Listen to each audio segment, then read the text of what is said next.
प्यारे बच्चों, इस समय आज से हम एक नया पाठ प्रारंभ करने जा रहे हैं। भारत देशः चतुर्था पाठ है, चौथा पाठ है आप लोगों को संस्कृत पदव्यूषम का भारत देशः। तो बच्चों, हमने आप लोगों को संदर्भ के बारे में पहले भी बताया था और आज फिर बता रहे हैं। जैसे मान लिया संदर्भ लिखना है, तो जैसे इस पाठ का संदर्भ लिखा जाएगा, कोई भी श्लोक आएगा तो उसका संदर्भ लिखा जाएगा कि प्रस्तुत श्लोक हमारी पाठ्य पुस्तक संस्कृत पदव्यूषम के भारत देशः नामक पाठ से लिया गया है। बस केवल इतना लिखना है संदर्भ में, ज़्यादा कुछ नहीं लिखना है। जैसे अन्य कोई पाठ का श्लोक आता है तो उसमें भी केवल पाठ का नाम बदला रहेगा, बस इतना ही केवल लिखना होगा कि प्रस्तुत श्लोक हमारी पाठ्य पुस्तक संस्कृत पदव्यूषम के और फिर पाठ का नाम और से लिया गया है। जैसे इसमें हमने बताया कि प्रस्तुत श्लोक हमारी पाठ्य पुस्तक संस्कृत पदव्यूषम के भारत देशः नामक पाठ से लिया गया है। अब इसमें देखिए चतुर्था पाठ है। प्रस्तुत शीर्षक भारत देशः विष्णु पुराण से उद्धृत है, यानी विष्णु पुराण से लिया गया है। इन श्लोकों के माध्यम से भारत देश की महिमा का वर्णन किया गया है। देवता भी इस आशय के गीत गाते हैं कि भारत भूमि धन्य है। जो पुरुष इस भारत में भूमि में जन्म लेता है वह धन्य है। स्वयं विष्णु भगवान समय समय पर मानव शरीर धारण करके इसी भारत भूमि में प्रकट होते रहे हैं। अतः देवता मोक्ष की कामना से ईश्वर से प्रार्थना करते हैं कि भगवान यदि हमारे कोई भी पुण्य हो तो हमारी कामना भी पूरी करें, ताकि भारत की भूमि में जन्म लेकर हम अपने भाग्य की सराहना करते हुए मोक्ष प्राप्त कर सकें।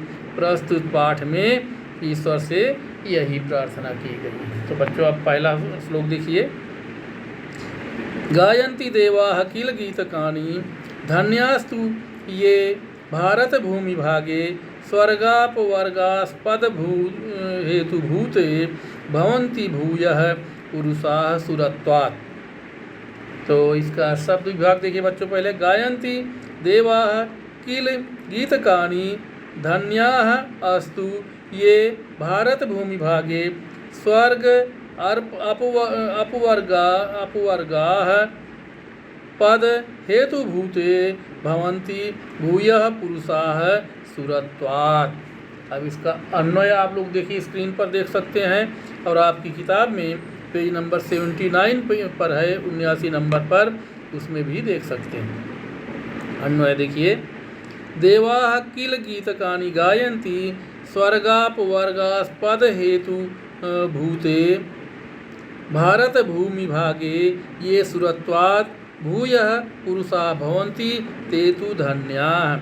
देवाः माने देवता लोग, किल माने अवश्य ही या निश्चित ही या वास्तव में, गीतकानि गायन्ति गीत गाते हैं। कह रहा है, कवि कह रहा है, लिखने वाला कह रहा है कि देवता लोग अवश्य ही गीत गाते हैं कि स्वर्ग अपवर्ग, स्वर्ग माने स्वर्ग और अपवर्ग माने मोक्ष, स्वर्ग और मोक्ष प्राप्ति करने का साधन स्वरूप या स्वर्ग और मोक्ष प्रदान करने वाले भारत भूमि भागे माने भारत भूमि के किसी भी भाग में ये सुरत्वात् जो देवता लोग भूयः पुरुषा भवन्ति, जो देवता लोग पुनः पुरुष होकर के, मनुष्य होकर के भारत भूमि में जन्म लेते हैं, ते तु धन्याः वे धन्य हैं। फिर देखिए, देवा किल गीतकानि गायन्ति देवता लोग अवश्य ही गीत गाते हैं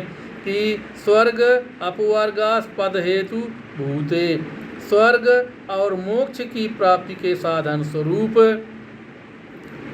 भारत भूमि भागे माने भारत भूमि की पृथ्वी पर या भारत की धरती पर, ये माने जो सुरत्वात् माने देवता से, भूयः पुरुषा भवन्ति पुनः पुरुष होकर के या मनुष्य होकर के जन्म लेते हैं, ते तु धन्याः वे तो धन्य हैं। अब अगला श्लोक देखिए बच्चों, दूसरा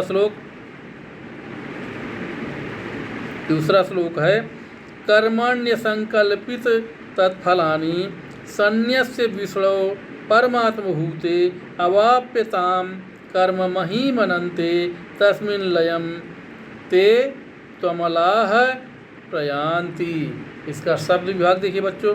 कर्माणि असंकल्पित तत्फलानि सन्न्यस्य विष्णो परमात्मभूते अवाप्य ताम कर्ममहीम अनन्ते तस्मिन् लयं ते त्वम् अमलाः प्रयान्ति।